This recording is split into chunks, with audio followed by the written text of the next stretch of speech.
don't think that there is the greatest driver of all time. Because if we think back in history, there's been Caracciola and Nuvolari, then there's been Fangio, maybe Jim Clark, maybe even a Jackie Stewart, but there's been a Niki Lauda for sure, an Alain Prost and an Ayrton Senna. In their time, they have all been the greatest of their period, of their era. But I don't believe there is one man who is the greatest of all time. But what makes a great driver? What makes a legend? Well, he has to have a talent that is God-given. It's not his own, it's a natural skill that he is gifted with. How those people manage that skill, how they manifest it, how they control it, makes the difference whether they will be the great drivers of their time. Il a raison, Jackie. Les sports mécaniques sont ainsi faits qu'il est déjà hasardeux de comparer les mérites des pilotes qui courent les uns contre les autres. A fortiori, évidemment, lorsqu'il s'agit de champions qui ne se sont jamais affrontés et ont piloté dans des conditions différentes.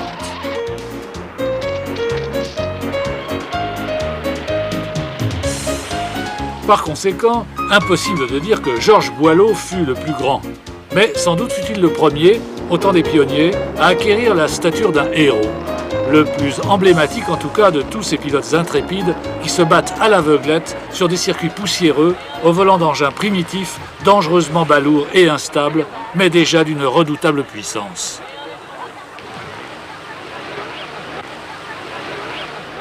Leader de l'équipe Peugeot, Boileau manifeste un panache et une audace inouïe pour résister avec un orgueil et un acharnement extraordinaire à l'armada des conquérantes Mercedes.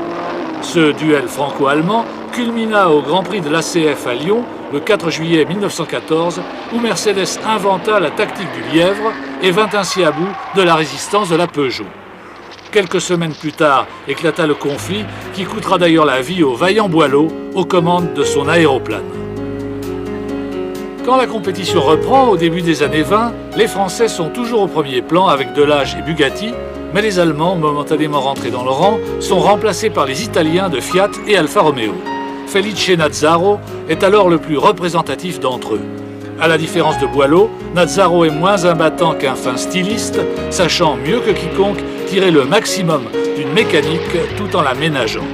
D'où une carrière non seulement brillante, mais exceptionnellement longue, puisqu'elle dura quelques 2 décennies.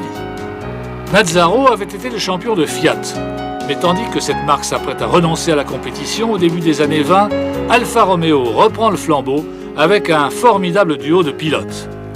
Alberto Ascari d'abord, dont le style était si généreux qu'il fut souvent qualifié de spectaculaire et même d'acrobatique par les commentateurs de l'époque. Il trouvera hélas la mort en course lors du Grand Prix de l'ACF 1925 disputé à Montlhéry, dans une courbe qui depuis porte son nom.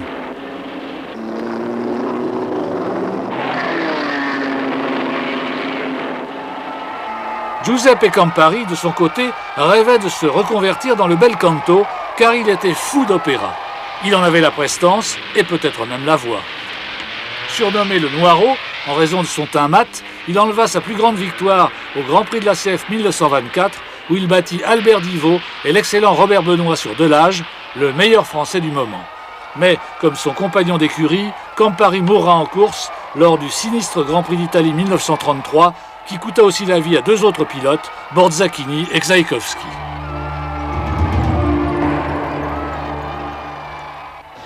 Marqués par le retour en force de l'Allemagne sur les circuits, les années 30 seront dominées par une phalange de pilotes germaniques, dont le plus magistral fut Rudi Caracciola, qui n'avait pas son pareil pour maîtriser la monstrueuse puissance des flèches d'argent sur le dangereux toboggan du Nürburgring.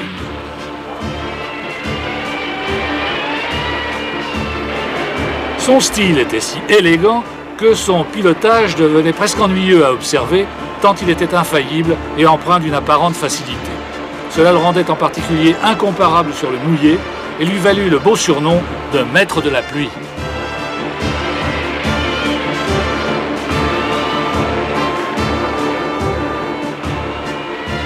Les pilotes des équipes du Reich, en raison de l'implacable supériorité de leur matériel, donnèrent l'impression d'être transformés en agents de la propagande nazie. Mais Caracciola avait eu le temps au préalable de faire admirer son caractère chevaleresque lorsqu'au Grand Prix de Monaco 1932, il refusa de s'attribuer la victoire qui s'offrit à lui quand le moteur de son coéquipier de chez Alfa Romeo se mit à avoir des ratés en vue de l'arrivée alors qu'il était en tête. Ce coéquipier était un petit Italien chétif qui va pourtant acquérir une stature de géant. Il se nommait Tadzio Nuvolari.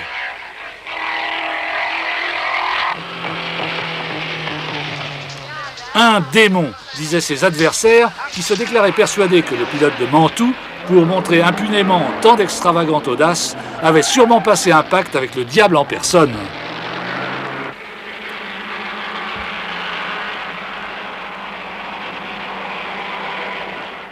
Vainqueur de 49 Grands Prix, c'était l'homme des défis les plus fous, celui qui ne s'avouait jamais vaincu. Era molto tecnico, lui aveva tante conoscenze tecniche e tutti i suoi grandi successi e la sua grande ascesa e la conservazione attraverso vari periodi, perché c'è stata una trasformazione grandissima da fine anni 20 all'anteguerra e anche all'immediato dopoguerra, e lui applicava sempre delle innovazioni alla sua tecnica di guida. La grande invenzione che se l'è trascinata fino ai tempi dell'Auto Union era la capacità di fare il drift, la scivolata su tutte le quattro ruote, in modo leggero, però già importante perché a quei tempi non si faceva. Une véritable terreur, cette auto-union à moteur arrière de 500 chevaux. Le frêle Nuvolari n'hésita pourtant pas à se mesurer avec elle et il se permit de la dominer comme personne. Ce fut bel et bien un titan. Mais ce fut au volant d'une Alfa que Nuvolari réalisa la plus grande course de sa vie. En effet, au Grand Prix d'Allemagne 35, rendant 30 chevaux aux flèches d'argent et malgré l'efficacité de l'organisation Mercedes, qui gagna plus d'une minute au ravitaillement sur l'équipe italienne, le Mantoue en volant remporta une incroyable victoire au nez et à la barbe des dignitaires nazis mortifiés. Ce champion au panache peut-être sans égal n'aura qu'un héritier 3 décennies plus tard, en la personne d'un autre petit bonhomme qui ne payait pas de mine non plus, mais qui était animé par le même feu sacré, le Québécois Gilles Villeneuve, pilote de Ferrari dans les années 78-82. Un passage météorique, mais inoubliable.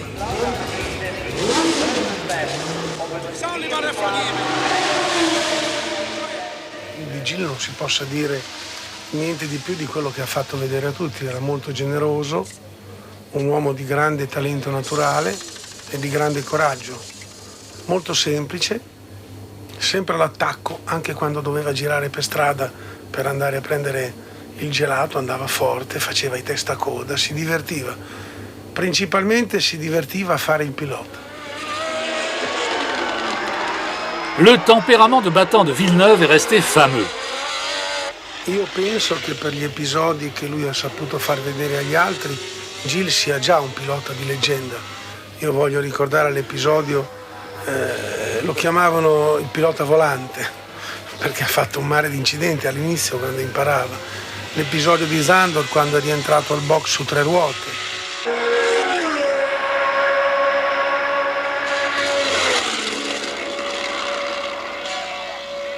Non era un pilota che si era costruito, un pilota così, naturale, era veloce, con qualsiasi tipo di macchina in qualsiasi situazione. L'épisode le plus fameux de la fulgurante carrière de Villeneuve restera son incroyable duel roue dans roue, et même roue contre roue, avec René Arnoux dans les derniers tours du Grand Prix de France 79 à Dijon. Farouchement résolu à battre l'autre, se bousculant sans ménagement au mépris du péril que ce type de manœuvre implique avec des voitures à roues non carénées, mais sachant l'un et l'autre jusqu'où ils pouvaient aller trop loin, ils promurent ce jour-là la Formule 1 au rang de grand spectacle audiovisuel. Mais reprenons le cours du temps. Quand la compétition recommence, à la fin des années 40, ce sont d'abord des pilotes déjà très mûrs, dont la guerre a interrompu la carrière, qui tiennent les premiers rôles. Nuvolari est sur le déclin, les nouvelles vedettes s'appellent Giuseppe Farina, Jean-Pierre Vimille, Raymond Sommer, Luigi Villoresi, Alberto Ascari. En 1948, les Alfa dominent et Vimille remporte 2 des 4 épreuves majeures organisées cette année-là. Promis à une grande destinée, le champion français ne survivra malheureusement pas à un accident au volant d'une petite Gordini à Buenos Aires en fin de saison.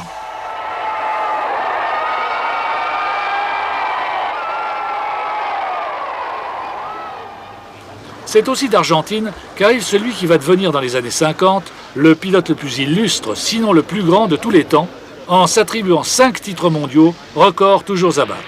En effet, depuis 1950, la FIA a innové en organisant le championnat du monde réservé aux pilotes de Formule 1.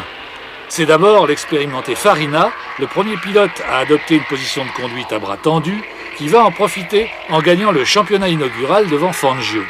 Mais, alors que l'Italien amorce son déclin, l'Argentin commence son ascension. Et il prend sa revanche en 1951, où il enlève sa première couronne. Certes, Fangio dominera son époque, mais il trouvera un rival à sa mesure, en la personne de l'Anglais Stirling Moss, le représentant le plus talentueux de la nouvelle génération.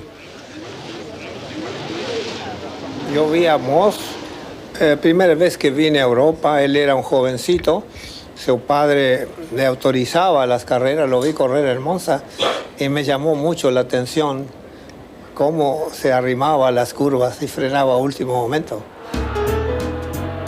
Moss, en effet, est l'inventeur de la technique du freinage en courbe jusqu'au point de corde, qui sera par la suite universellement adoptée.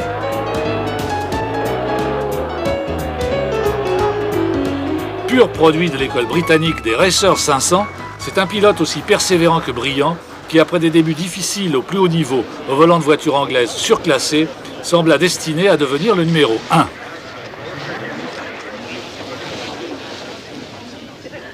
Mais, outre qu'il va trouver Fangio sur sa route, Moss, pourtant reconnu de manière unanime comme le pilote le plus rapide de son temps avec l'Argentin, restera dans les annales comme le champion sans couronne.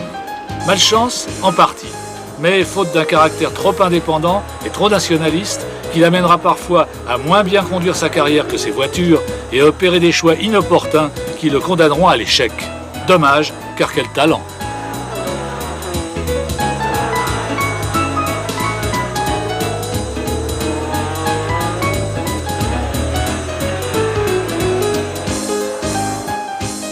I was always felt as a fighter. If my car, you know, whatever happened, if I'm still running, I'm going to try and win, even if it's not impossible. You've always got this fastest lap to go to or something. And I think having that attitude, having the attitude of wanting to be a fighter, I think is a very important thing.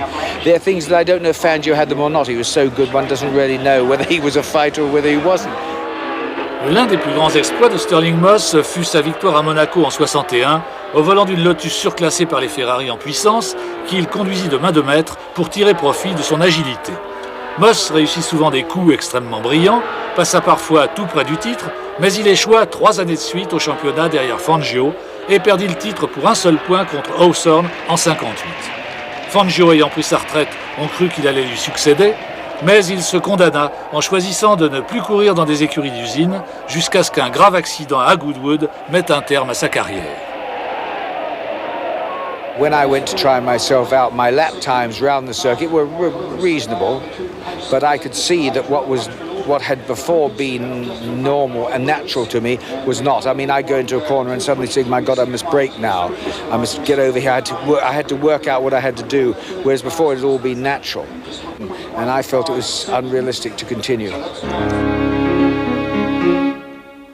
Ce fut sans doute autant l'opportunisme que la classe qui fit la différence entre Moss et Fangio. En plus d'être extraordinairement talentueux, l'Argentin était remarquablement astucieux et il sut naviguer sans jamais se tromper pour se retrouver infailliblement dans la bonne équipe au bon moment. Protégé du dictateur Perón, qui l'envoya courir fortune en Europe à la fin des années 40, il enleva son premier titre en 51 avec Alfa Romeo, avant de subir la seule éclipse de sa carrière en 52-53, faute d'une voiture compétitive. La leçon sera retenue.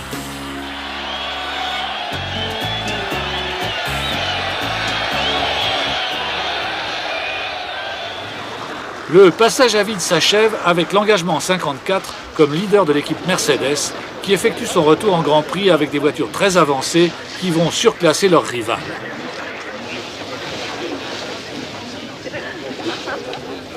De même, Fangio surclasse ses coéquipiers et enlève sa seconde couronne en remportant un très large succès sur González et Hawthorne, les pilotes de la Scuderia Ferrari. Pas très grand, un peu replet, voie de fossé, maintien réservé, Fangio n'a apparemment pas le physique de l'emploi. Mais le regard d'aigle de ses prunelles bleu acier le trahit. Il pilotait avec une précision millimétrique et cet ancien mécano savait comme personne amener à l'arrivée une mécanique à bout de souffle.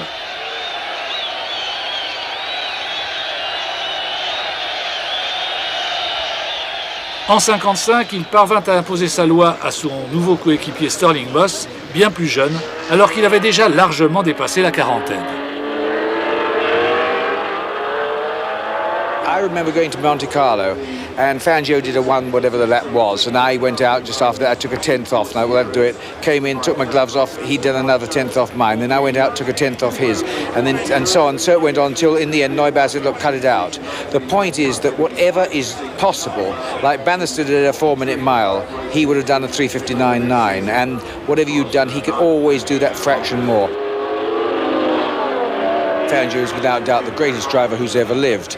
I think there are other drivers who approach him on speed, but there's never been a driver that's approached him as a complete entity of a man. I'm talking now Formula One, where he was the ultimate. Bilan de Fangio après 2 saisons avec Mercedes, 8 victoires en 12 Grands Prix et 2 titres qui s'ajoutent au premier. Mais la marque allemande se retire. En 1956, surmontant la méfiance qu'il éprouve à l'égard de Ferrari, qui d'ailleurs le lui rend bien, Fangio fait son entrée dans la Scuderia, sous les couleurs de laquelle il va effectuer une saison dans une ambiance de plus en plus tendue. Finalement, il s'impose de justesse devant Moss et sa Maserati. L'Argentin, bien placé pour apprécier celle-ci, franchit alors le Rubicon, tandis que l'Anglais passe chez Van Wall. C'est Fangio qui a fait le bon choix, et c'est sous le signe du trident qu'il coiffe sa 5e couronne en 1957. C'est aussi au cours de cette année-là qu'il effectue la plus grande course de sa carrière. Retardé par un ravitaillement qui s'éternise au cours du Grand Prix d'Allemagne, Fangio se retrouve distancé de manière apparemment irrémédiable par le duo de Ferrari Hawthorne-Collins.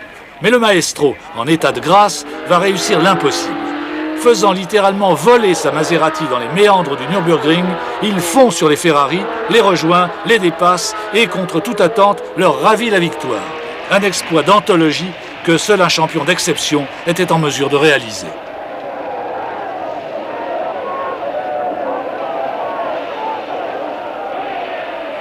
Mais ce sera sa 24e et dernière victoire.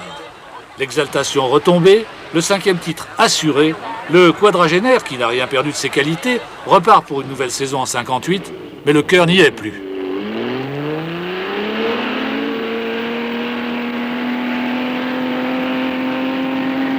Cuando fui a correr a Reims, mi coche primero no se mantenía bien, que era una de las particularidades más exponentes de Maserati.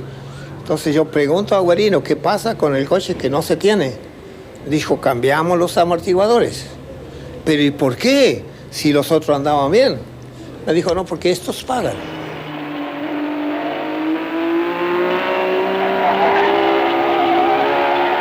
Entonces yo me di cuenta que la cosa ya era distinto. Dije, ellos pagan, pero soy yo el que corro en el auto. Y largamos la carrera y a las 15 vueltas se rompió el pedal del embriague. Me quedé sin el embriague. Así que me paré en el box, le di el pedal, lo tenía ahí en el piso, y ellos me pidieron por favor que siguiera. Me empujaron el auto y seguí. Y llegué cuarto. Yo soy un hombre que creo en el destino. Quizás me ayudó mucho la suerte y el destino.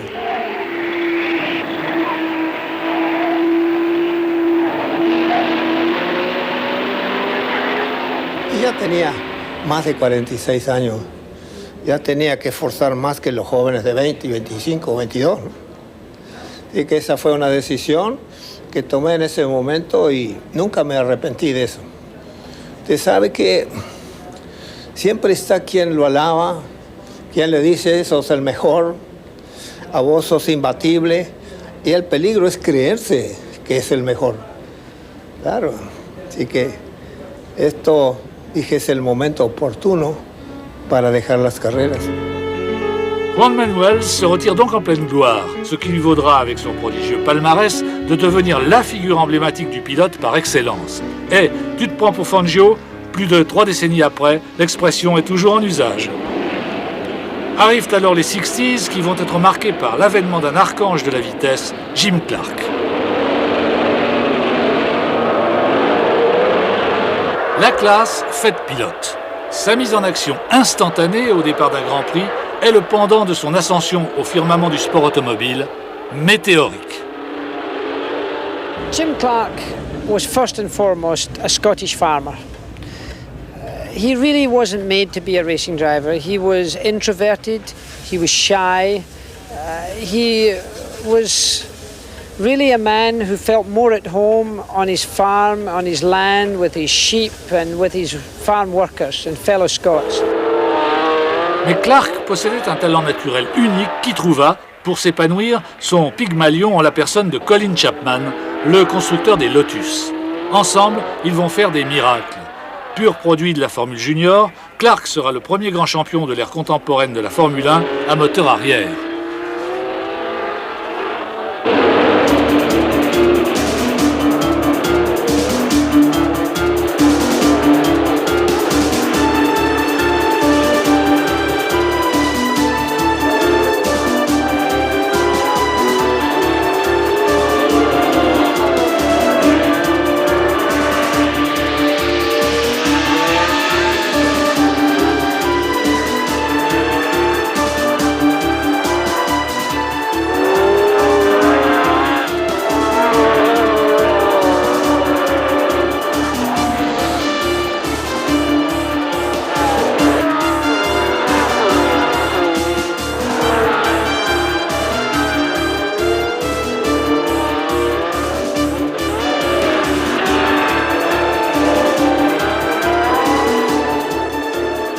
Surclassant tous ses rivaux avec une tranquille assurance, Clark, qui restera toute sa carrière fidèle à Lotus, s'octroie irrésistiblement les championnats 63 et 65. Jim Clark was the best racing driver I ever raced against. He was so smooth, so precise. He did it so naturally. He seemed to take so little out of his car. He always seemed to be going slowly, and yet he was going very fast. If there's a driver that I modelled myself on, it would be Jim Clark. Au cours de sa relativement brève mais lumineuse carrière en Formule 1, Jim Clark établira de mémorables records qui tiendront très longtemps avant d'être égalés ou battus. 25 victoires au championnat, une de plus que Fangio. 33 pole positions, seul Senna a dépassé ce chiffre un quart de siècle plus tard, dont 7 en une saison, à une époque où le championnat ne se disputait qu'en 10 grands prix. On se souvient aussi que ce fut à Jim Clark que Ford et Cosworth confièrent les débuts de leur fameux V8, que l'Écossais fit triompher dès sa première course à Zandvoort en 67. Parfaitement accordé aux structures arachnéennes de ces Lotus, le style aérien de Jim Clark se révélait particulièrement efficace sur les circuits ultra rapides où la précision prime toute autre qualité. C'est ainsi qu'il devint le roi de Spa-Francorchamps, dont le tracé de l'époque permettait des moyennes supérieures à 210 km/h avec des moteurs de 1,5 litre de cylindrée seulement. Clark réussit l'exploit de s'y imposer à 4 reprises consécutives entre 62 et 65. Mais Clark était génial partout et il réalisa le même quartet en Angleterre.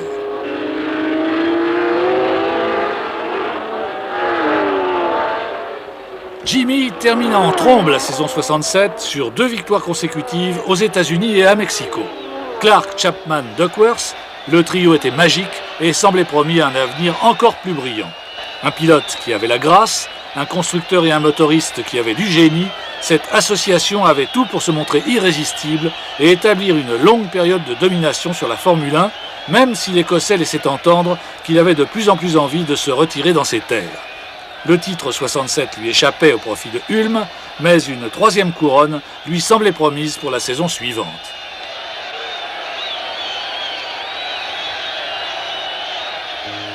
Cette trajectoire si pure et si fulgurante, hélas, allait se briser par un après-midi de chien d'avril 68 sur le dangereux circuit de Hockenheim à l'occasion d'une course de Formule 2 sans enjeu. Pour une cause non élucidée, mais sûrement technique, la Lotus quitta la piste à grande vitesse, troua la forêt et s'écrasa contre un arbre. Ainsi périt l'artiste.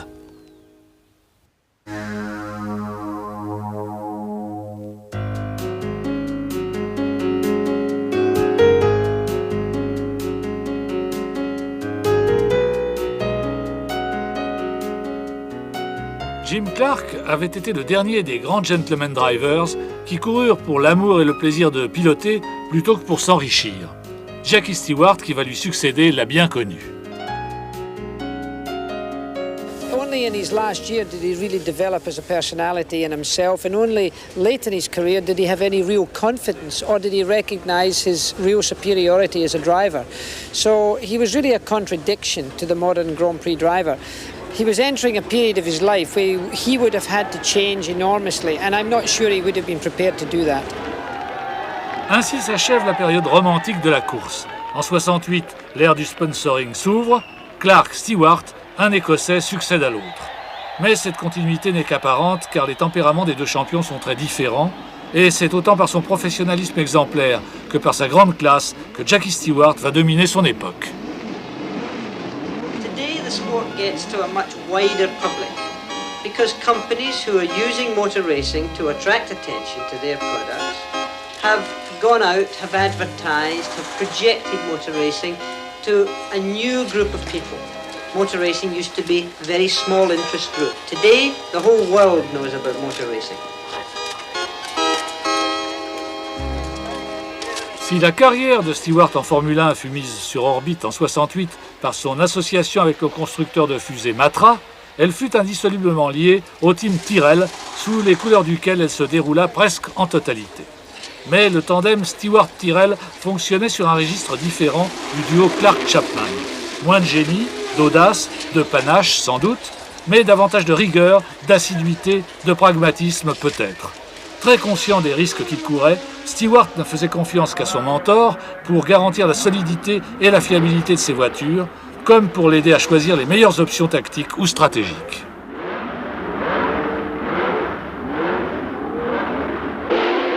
L'association va prouver son efficacité en remportant le championnat 69 et Stewart, grâce à un style d'une grande finesse et à une approche de la course d'une remarquable intelligence, va s'imposer dès lors comme un des grands champions de l'histoire de la Formule 1.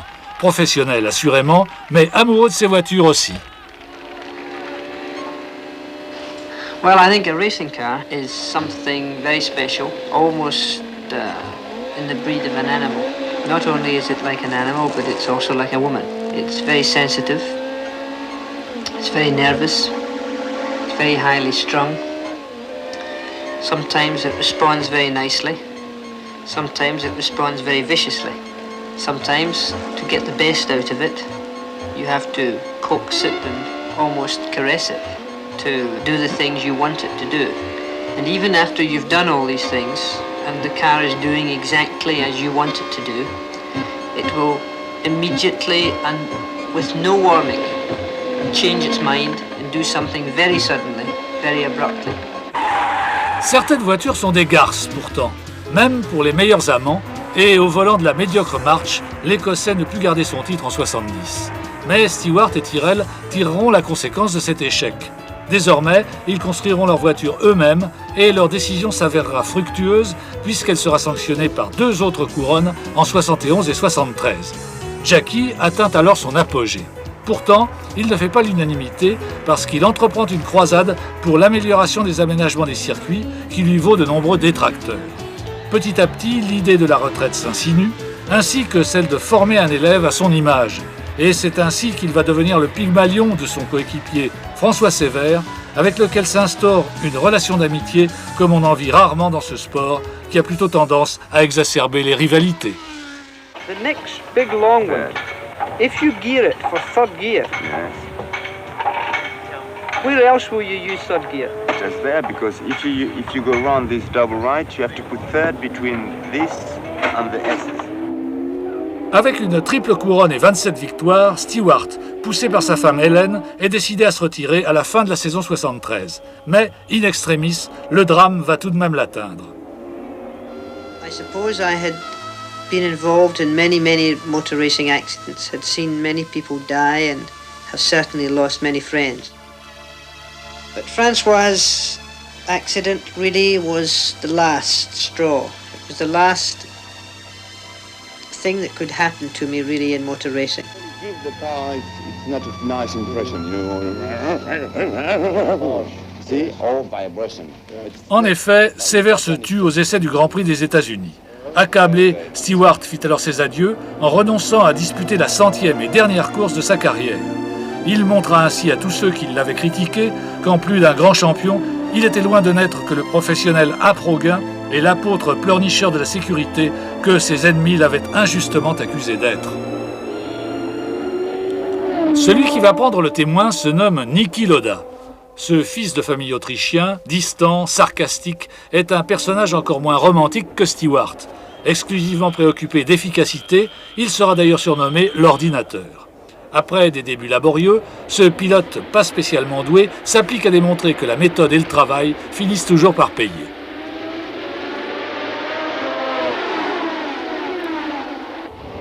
En 1974, il est engagé par Ferrari, alors au plus bas de la vague, et il va apporter à la plus latine des écuries la rigueur germanique qui lui fait défaut. En réussissant à catalyser toutes les forces de l'équipe italienne, Lauda va la conduire à la plus grande période de succès de son histoire. C'est ainsi qu'après avoir frôlé le titre en 1974, Lauda et Ferrari vont se l'octroyer l'année suivante, mettant un terme à la série de 7 saisons de domination du V8 Ford Cosworth en championnat. En 1976, Lauda semblait parti pour bisser quand sa Ferrari lui échappait au Grand Prix d'Allemagne.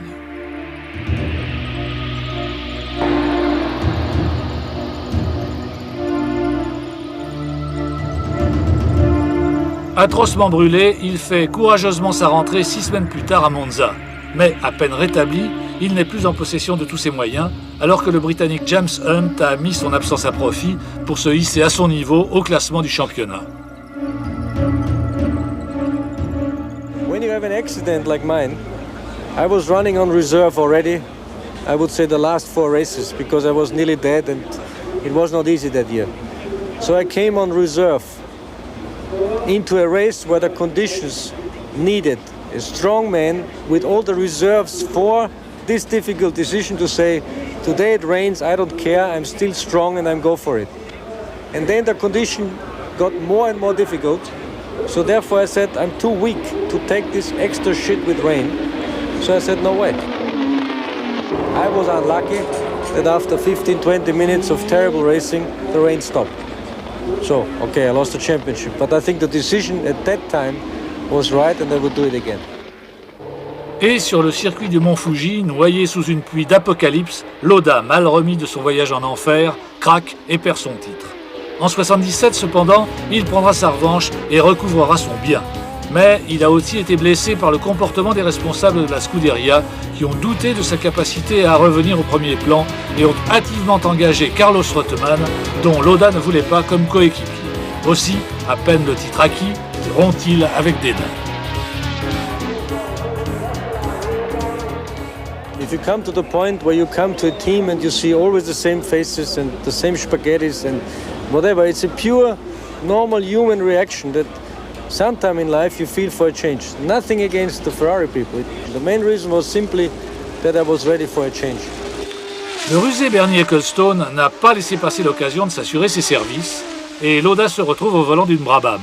Mais d'une part, celle-ci est surclassée par les Lotus à effet de sol. Et d'autre part, confronté au sein de son équipe avec le talentueux espoir brésilien Nelson Piquet, Lauda doit admettre qu'il a perdu la motivation indispensable pour se maintenir au plus haut niveau. Alors, il décide tout à trac d'abandonner la compétition en plein milieu de la première journée d'essai du Grand Prix du Canada 79, qu'il déserte sans un mot d'explication ni d'adieu. Une sortie en forme de pied de nez, bien conforme au tempérament désinvolte de ce peu sentimental champion.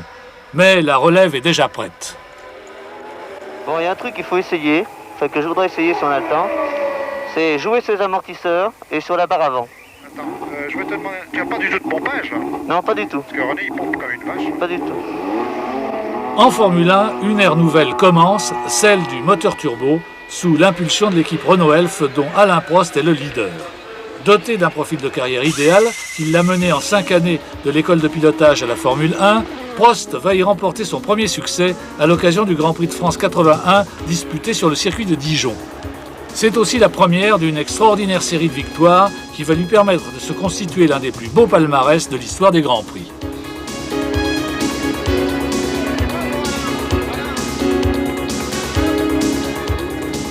Figure de proue d'une nouvelle génération issue du kart et des écoles de pilotage, Prost allie à sa classe naturelle un sens de la course et un acharnement dans la mise au point qui vont en faire un champion d'exception. Son pilotage sobre et coulé, quoique mordant, porte à le classer parmi les stylistes. Mais son caractère de mauvais perdant, qui lui vaudra parfois des déboires en matière d'image, l'aidera aussi à arracher des victoires qui semblaient perdues, comme à l'occasion de ce Grand Prix d'Afrique du Sud 82, qui entrera aussi dans les annales à cause du retour à la compétition de Lauda après 4 ans de retraite. Un événement aussi attendu que controversé. Est-ce que vous croyez à la réussite de Niki Lauda? Ça dépend ce qu'on entend par réussite. Si réussite veut dire gagner tous les Grands Prix et être champion du monde, non, pas, mais à ce qui marche bien, à ce qu'il soit compétitif, oui. Il y a une chose qui est sûre, c'est que je lui souhaite de réussir parce que son retour est très courageux. Je l'ai approuvé dès le début, donc je peux que lui souhaiter une grande réussite. Et de toute façon, me battre contre un pilote de sa trempe, ce ne sera qu'un honneur pour moi si je le bats, mais je lui souhaite bonne chance en tout cas. Prost ne croit pas si bien dire. 2 ans plus tard, en effet, il se retrouve coéquipier de Niki chez McLaren. L'affrontement entre l'ancien et le futur numéro 1 s'annonce piquant et il va tenir ses promesses.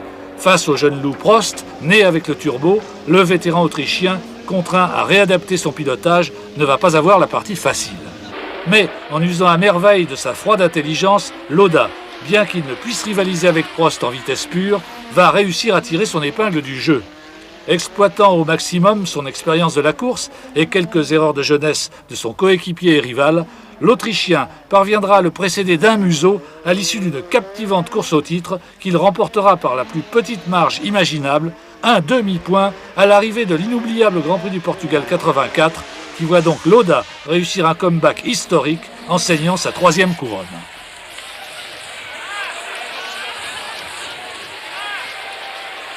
I'm most proud, I think, of 84, where after 10 years competitive Formula One racing, I still won the race or the championship by half a point over Prost, because it was hard. There was the young generation trying to blow me off, and it did work. So I can say for 10 years with up and downs, I kept going upwards. I think this was the most difficult thing. Mais Prost apprend vite. Et il va profiter au maximum de l'observation rapprochée d'un professionnel aussi méthodique et expérimenté que Lauda. Celui-ci va lui montrer comment s'y prendre pour s'imposer dans son équipe, pour ne rien laisser au hasard, pour économiser sa mécanique et ses forces, pour aider ses techniciens à faire progresser sa voiture. Because of his natural talent, he doesn't have to force it to achieve the performance, and therefore he always has a little bit left, and this gives him the capability of operating within himself, and therefore he is never stretched. En 85, donc, l'ordinateur s'efface derrière celui que l'on surnomme désormais le professeur, en raison de la science presque infaillible de la course qu'il a acquis au contact de son aîné. Elle va d'abord faire de lui le premier champion du monde français de l'histoire de la Formule 1 à l'issue du Grand Prix d'Europe disputé à Brands Hatch le 6 octobre 85.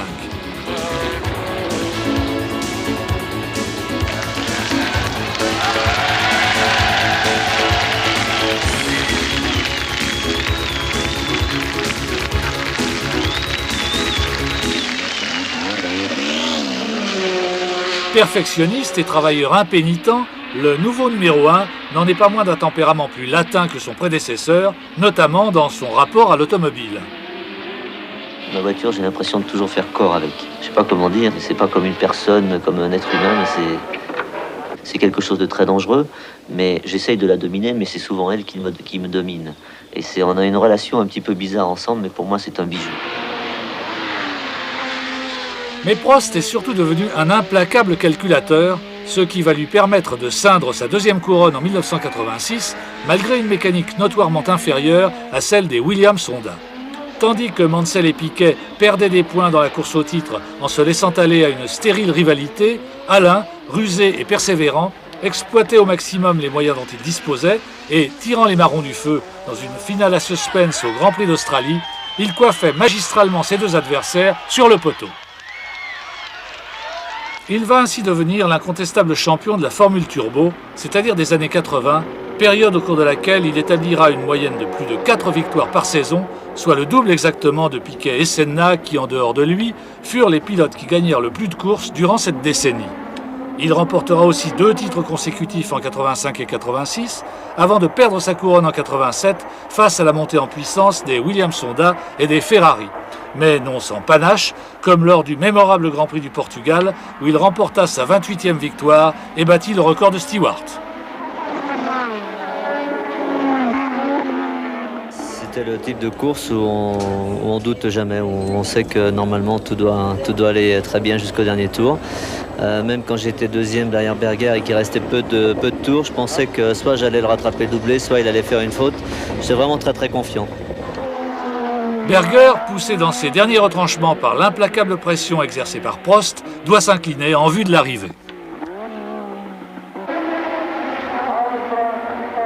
J'étais sur 2 titres de champion du monde, 85-86. 87 était une saison moyenne avec simplement 2 victoires avant celle-ci et beaucoup de problèmes de moteur. Donc on était un peu frustrés, toute l'équipe.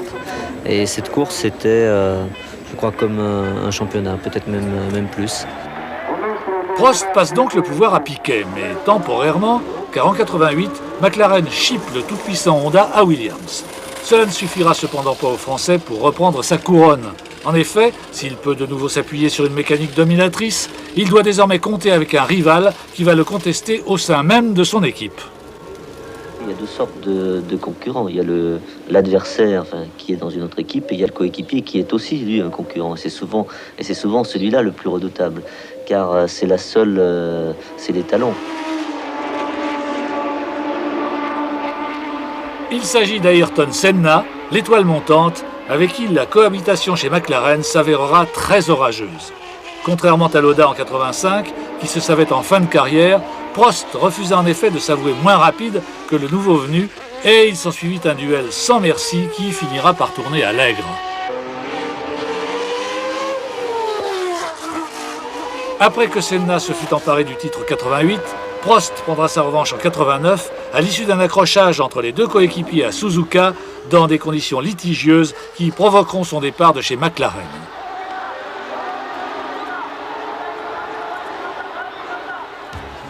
Prost trouve alors un refuge cousu d'or chez Ferrari, qui court vainement après le titre depuis plus de 10 ans et où il est accueilli comme le Messie. Le Français ne sera pas loin de réussir à ramener la couronne à Maranello en 90, mais ses espoirs seront anéantis par un nouvel accrochage avec Senna à Suzuka au désagréable parfum de règlement de compte qui tournera cette fois à l'avantage du Brésilien.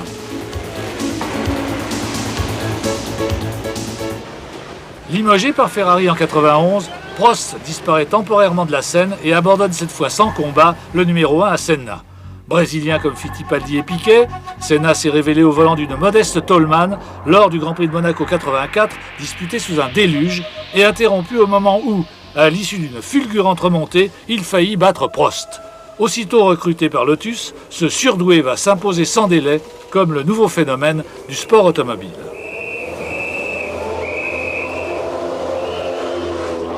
À un perfectionnisme maniaque, perpétuellement en quête de la performance idéale, Senna allie une vista inouïe et une détermination sans faille. Unless I have a feeling that I'm giving my very best, I don't feel happy. And in order I can give my very best, I have to concentrate, I have to work hard, and I have to push all the time myself and the people that are working around me to improve and to be better.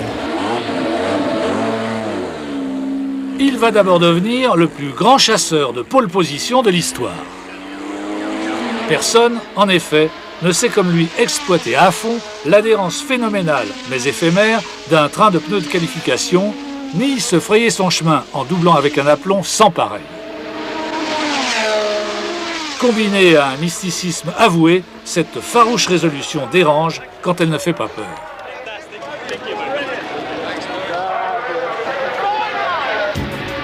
Senna remporte son premier Grand Prix dès sa seconde saison de Formule 1 en rééditant à Estoril en 85 son incroyable prestation de Monaco sous la pluie la saison précédente.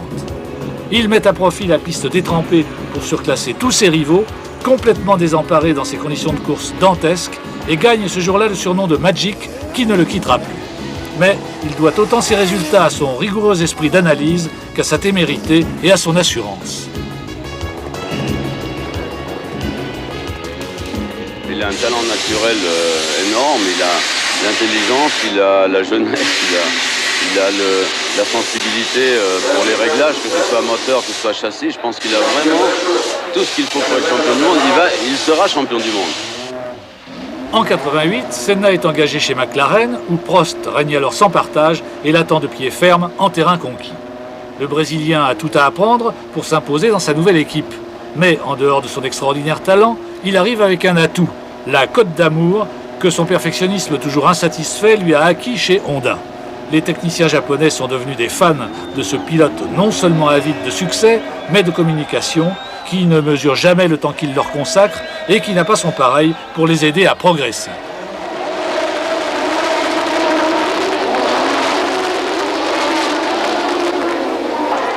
Cette année-là restera dans les annales. À cause des chiffres d'abord, bien sûr, puisque les McLaren Boys, frôlant un grand chelem historique, remporteront 15 grands prix sur 16. De plus, ils ne réussiront pas moins de 10 doublés, soit 6 de plus qu'aucune autre équipe avant eux. Mais, alors que cette suprématie outrancière aurait pu rendre fastidieux le déroulement de cette saison, celle-ci s'avéra au contraire l'une des plus farouchement animées qui ait jamais été disputée. En effet, comme dans un scénario bien ficelé, Prost et Senna, gagnant à tour de rôle, se livrèrent une bataille homérique. Mieux parti, le Français égalera son record de cette victoire, mais le Brésilien le rejoindra et le battra en remportant 8, et il s'emparera de la couronne au nez et à la barbe de son aîné dès sa première saison chez McLaren. Exploit prodigieux dans lequel Senna ne vit pourtant qu'une étape dans la quête de son Graal. There is a big difference between winning a championship or being a true champion. Every year there is a winner, but not every year there is a champion. En vérité, le néo-champion du monde a été marqué par la guerre psychologique que Prost a menée contre lui pour tenter de le déstabiliser.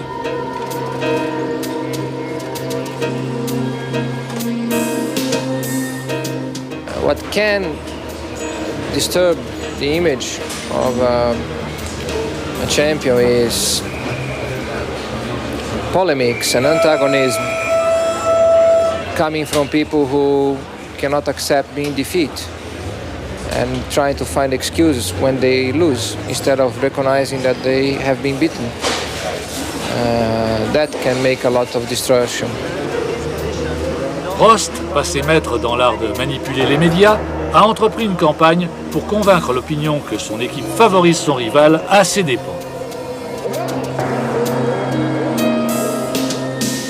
Et Senna, trop enfant gâté, va refermer le piège sur lui au Grand Prix du Japon 89 quand, lançant une attaque risquée contre Prost, il se verra fermer la porte au nez par celui-ci.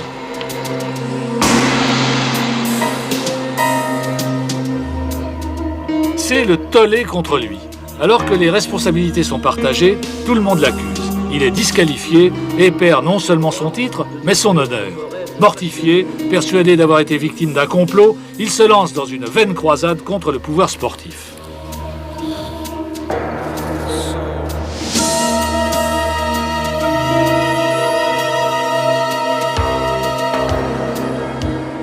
Mais l'épisode, loin de le faire douter, ne fera que l'inciter à durcir encore plus son comportement. Accusé de conduite dangereuse en 90, il traitera cette fois les critiques par le mépris. Et il se vengera de Prost en l'éperonnant de manière délibérée à Suzuka, histoire, selon lui, de lui rendre la monnaie de sa pièce en récupérant son titre de la même manière que le Français, 12 mois plus tôt, l'avait fait à ses dépens. I have had great races in my career. Fortunately. But I'm still looking for my best one in the future.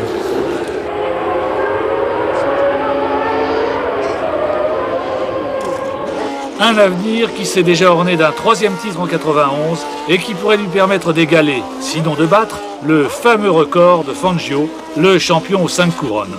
Mais il ne manquera pas de jeunes loups pour tenter de l'en empêcher. Qui seront les nouveaux champions de légende ?